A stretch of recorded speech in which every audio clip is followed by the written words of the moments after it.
18 ఉన్నాయి. 18 పురాణాలు ఉన్నప్పటికీ కూడా చుక్కల్లా చంద్రుల్లా భాగవతంలో ఉన్నదాన్ని మాత్రమే నమ్మవలసిందని అదే వ్యాసుడు మిగిలిన 17 పురాణాలు రాసినవాడు రాశాడు. కానీ మనం ఏం చేస్తామంటే ప్రపంచంలో లేని వింతోటి పట్టుకొచ్చితే అది బాగా జనంలోకి పేలిపోతుందనే ఆలోచనతో అబ్బో ఏమేమిటో చేయడం.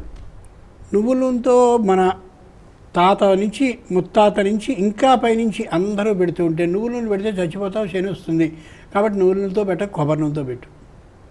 నిజంగా కొబ్బరి నూనెతో పెట్టేవాడు ఎవడైనా అడిగితే కొబ్బరి నూనెతో పెట్టకు, వేరుశనగ నూనెతో పెట్టు. ఇది ఎలాగ చంపేయడం.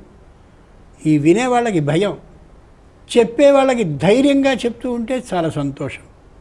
అంచేత సంప్రదాయ ఆగతంగా మన ముత్తాత, తాత, తండ్రి మనం ఎలా చేస్తున్నామో ఆ సంప్రదాయాన్ని మాత్రం విడవద్దు. ఈ కొత్త కాలపు ఈ చక్రాలు ఇవన్నీ వచ్చేస్తే దాంట్లో ఏదో శ్రీ మహావిష్ణువు ఉంటాడు, లక్ష్మీదేవి ఉంటుంది, వీళ్ళని ఆరాధిస్తే మొత్తం ఏదో వస్తుంది. ఇది ఎక్కడా మనకి శాస్త్రంలో కనిపించదు. రిక్తహస్తేన నోపేయాద్ రాజానం దైవతం గురుం. దేవుడి దగ్గరికి ఒట్టి చేతులతో వెళ్ళకూడదు అని మామూలుగా అంటారు.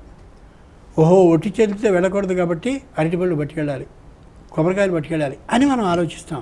నిజానికి వ్యాఖ్యాతలైనటువంటి వాళ్ళు, మహర్షులైన వాళ్ళు చెప్పింది అది కాదు.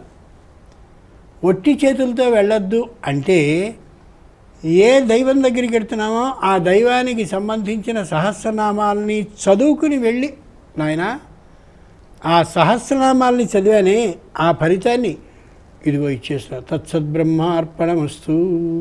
అది ఇప్పుడు గట్టి చెయ్యి, రిక్తహస్తం కాదు, ఒట్టి చెయ్యి కాదు. ఇంతకుముందు సత్యనారాయణ వ్రతం చేశానే, ఆ వ్రతం వల్ల నాకు ఏ శక్తి వచ్చిందో తత్సద్బ్రహ్మార్పణమస్తు, అది నీకు అర్పిస్తున్నాను. ఇది గట్టి చెయ్యి. అలా కొత్తదైనటువంటి దేన్నో తీసుకుని దీని ద్వారా మనకి మోక్షం వచ్చేస్తుంది అని అనుకోవడం కాకుండా పాతకాలం నుంచి ఏవైతే ఉన్నాయో దాన్ని ఎప్పుడూ మనం మార్చొద్దు అని అనుకుంటే నిశ్చయంగా మోక్షం లభిస్తుంది.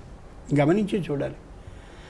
తర్వాత ఏవైనా కొత్త కొత్త సంప్రదాయాలంటూ లోకంలో ఎవరైనా చెప్పడం కానీ వినడం కానీ జరుగుతూ ఉండడం కానీ మన పక్కింట్లో అద్దెకున్నవాళ్ళు లేదా పై ఉన్నవాళ్ళు ఏదైనా చేస్తూ ఉంటే ఇది ఎక్కడైనా ఎవరైనా ఎప్పుడైనా చేసి ఉన్నారా మన వాళ్ళలో అని ఆలోచించుకోగలగాలి. లేకపోతే కొత్త కాలానికి వచ్చింది. కొత్త ఒక వింత, పాత ఒక రోత అనే ఒక మాట ఉంది. అస్తమానం ఇవే పూజలాగా అప్పుడు కొత్త పూజ ఒకటి చేద్దాం, ఏం కాదు.